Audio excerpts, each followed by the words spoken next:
اور اے نبی، ان کو آدم کے دو بیٹوں حابیل اور قابیل کے حالات جو بالکل سچے ہیں پڑھ کر سنا دو کہ جب ان دونوں نے بارگاہ الہی میں ایک ایک نیاز پیش کی تو ایک کی نیاز تو قبول ہو گئی اور دوسرے کی قبول نہ ہوئی۔ تب قابیل حابیل سے کہنے لگا کہ میں تجھے قتل کر دوں گا۔ اس نے کہا کہ اللہ پرہیزگاروں ہی کی نیاز قبول فرمایا کرتا ہے، اگر تو مجھے قتل کرنے کے لیے مجھ پر ہاتھ چلائے گا تو میں تجھ کو قتل کرنے کے لیے تجھ پر ہاتھ نہیں چلاؤں گا۔ مجھے تو اللہ رب العالمین سے ڈر لگتا ہے، میں چاہتا ہوں کہ تو میرے گناہ کو بھی سمیٹ لے اور اپنے گناہ کو بھی، پھر تو اہل دوزخ میں سے ہو جائے، اور ظالموں کی یہی سزا ہے۔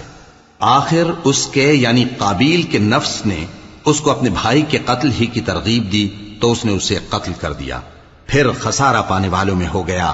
اب اللہ نے ایک کوا بھیجا جو زمین کریدنے لگا تاکہ اسے دکھائے کہ اپنے بھائی کی لاش کو کیسے چھپائے۔ کہنے لگا، ہائے کمبختی، مجھ سے اتنا بھی نہ ہو سکا کہ اس کوے جیسا ہی ہوتا کہ اپنے بھائی کی لاش چھپا دیتا۔ پھر وہ پشیمان ہو گیا۔ اس قتل کی وجہ سے ہم نے بنی اسرائیل کے ذمے یہ بات لکھ دی کہ جو شخص کسی کو ناحق قتل کرے گا، یعنی بغیر اس کے کہ جان کا بدلہ لیا جائے یا ملک میں خرابی کرنے کی سزا دی جائے، تو اس نے گویا تمام انسانوں کو قتل کیا، اور جو ایک انسان کی جان بچا لے تو گویا اس نے سارے انسانوں کو زندگی دے دی۔